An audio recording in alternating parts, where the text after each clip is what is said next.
امام مہدی کا اسلام میں کیا تصور ہے؟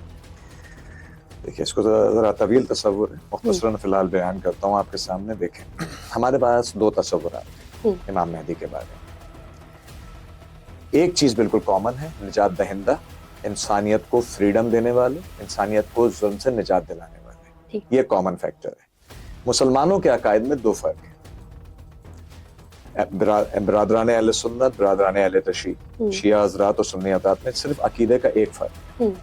شیعہ حضرات کہتے ہیں کہ امام مہدی امام حسن عسکری 11ویں امام کے بیٹے ہیں، 12ویں امام ہیں، ٹھیک ہے، یا 12 اللہ کے بنائے ہوئے خلفاء میں سے 12ویں خلیفہ ہیں، اور غیبت میں ہیں، غیبت میں ہیں، خاموش ہیں، اور وہ اپنے وقت پر ظہور کریں گے جب اللہ ان کو اجازت دے گا، یعنی پیدا ہو چکے ہیں. ٹھیک ہے.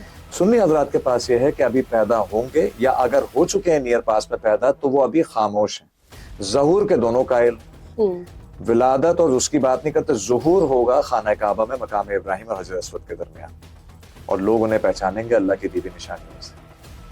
یہاں تک بھی کہا جاتا ہے کہ جبریل امین ان کے ساتھ خود چل رہے ہوں گے، اور پرچم ساتھ ہوگا جس پہ لکھا ہوگا البیعۃ للہ، اللہ کی بیعت جس نے کرنی وہ مہدی کے ہاتھ پہ کرے. اس وقت امام کے اچھا ان کا کانسیپٹ اس لیے ضروری ہے کہ یہ ہے ایج آف کنفیوژن. آپ کو پتہ ہی نہیں، سب کہتے ہیں کیا صحیح ہے کیا غلط ہے، پتہ ہی نہیں چلتا، اتنے اسکالرز ہیں، کس کو سنیں. بالکل ایسے ہی. لیکن ایک حجت اللہ نے ایسی بچا کے رکھی ہے کہ جب امام آ جائیں گے تو جو امام کے ساتھ ہے وہ پرفیکٹ ہے، جو امام کے ساتھ نہیں ہے وہ کچھ بھی نہیں ہے. یعنی دنیا کا نیکوکار ترین جینرس ترین انسان ہے، لیکن اگر وہ اس طرف جا کے کھڑا ہو گیا، یہ ہے حجت الہی، یہ ہے ضرورت. کیونکہ اللہ نے دین کو شروع کیا تھا حجت الہی آدم علیہ السلام سے. اللہ نے دین میں نبوت کا آخر کیا حضرت محمد صلی اللہ علیہ وآلہ وسلم پر. ایسی حجت جن کو کوئی انکار نہیں کر سکا. ان کا انکار ہوا، ان کے کیریکٹر کا انکار کوئی نہیں کر سکا، آج تک نہیں کر سکا. ریالٹی. اور اس کے بعد آ کر ایک ایسی شخصیت کا آنا اس نسل میں سے، یہ جو آپ درود پڑھتے ہیں اللہم صلی علی محمد و آل محمد، درود حضرت محمد صلی اللہ علیہ وسلم پر رک جانا چاہیے تھا، بات ختم ہو گئی. آل تک آیا تو ایک کو آنا ہے.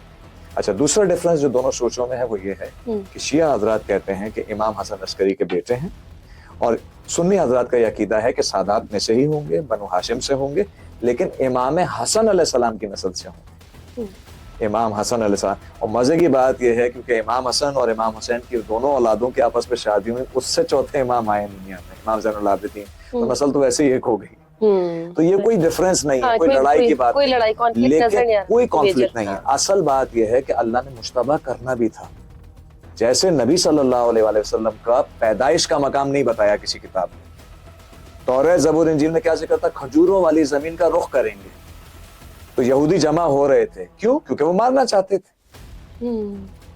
میچور ایج میں گئے، اتنے سارے صحابہ ساتھ تھے، مار نہیں سکے. توجہ رکھیے گا، ابو طالب کے ساتھ جب 13 سال کی عمر میں جا رہے تھے تو بحیرہ راہب نے آ کے روکا تھا، اس عمر میں نہ لے جانا، یہیں سامان بیچو اور واپس جاؤ. جروسلم گئے تو واپس نہیں آؤ گے. واقعہ ہے رسول کے بچپن کا. اچھا جروسلم کے یہودی بدماش تھے، مدینے کے شریف تھے، مشن سب کا ایک تھا.